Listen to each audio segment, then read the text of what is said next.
Get ready.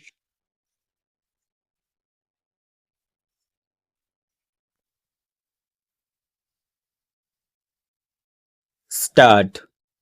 Sir, natural calamities seemed to be now a very regular feature.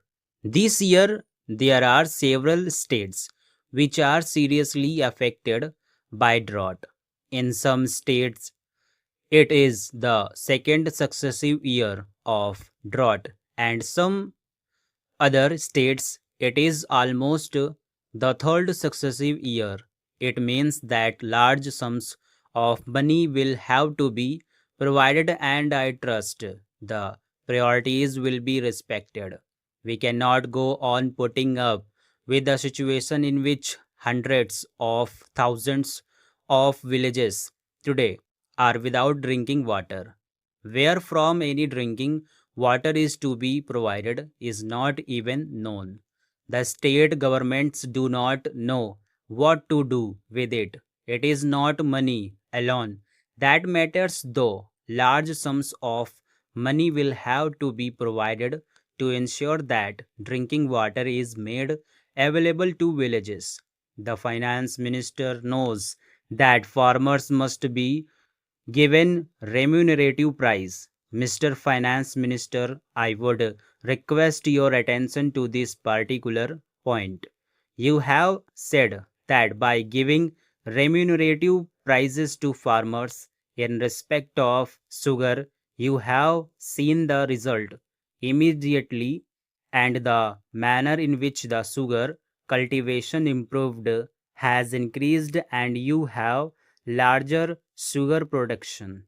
That is exactly what we say. If you give remunerative price to farmers for what they produce, not only will you be doing justice to them, but you also will ensure increased production.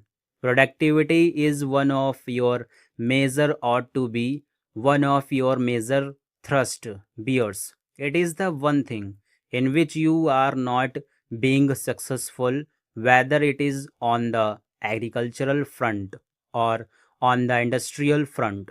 I hope that this is something to which you will pay greater attention. When the finance minister started his budgetary exercise in 2008, he endeavored to do two things. One was to loosen the tight regulatory grip that he had on industry. Government decided to loosen it a little bit. The second thing that they had decided to do was to streamline the fiscal and budgetary process so as to enhance revenue collection and stabilize the business and trade. On both these fronts, subsequent developments have been somewhat hesitant, but in some cases very contradictory also. So far as loosening the tight grip that government has on the industry, I think government has realized that by really loosening it in a judicious way, there has been tremendous improvement in the situation. Why the process has stopped, I don't know, but I would recommend to the finance minister that loosening of the control in a selective way is a highly desirable and to continue if you want to ensure that productivity increases.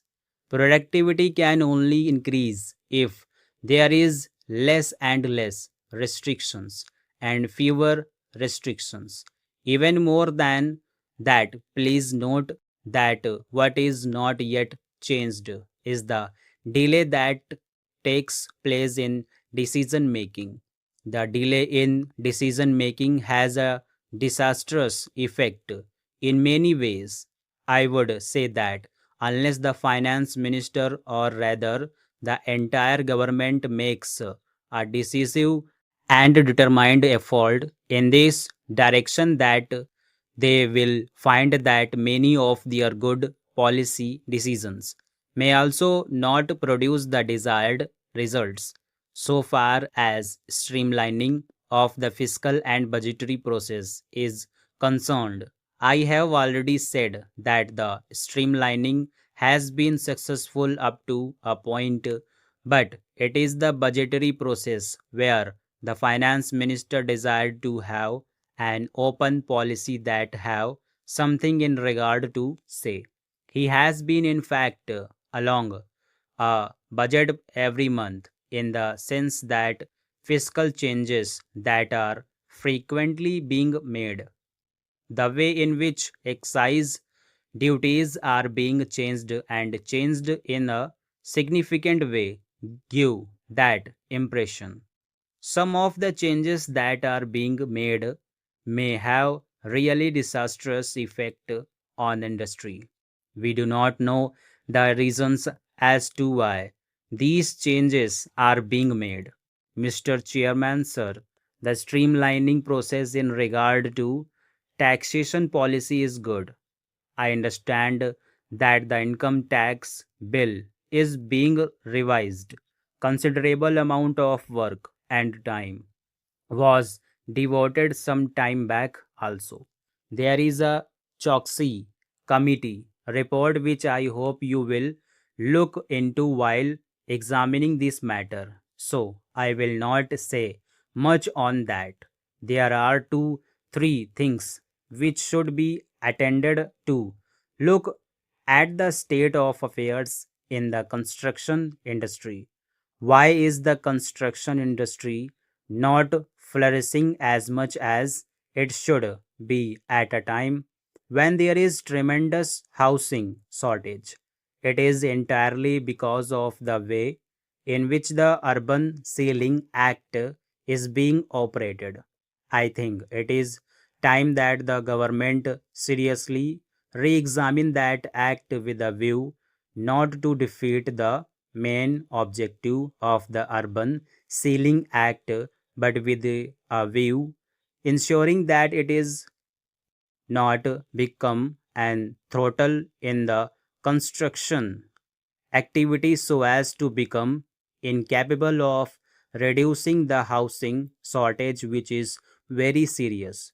Not only there is housing shortage in the urban areas, even in rural areas there is tremendous shortage of housing which need very urgent attention.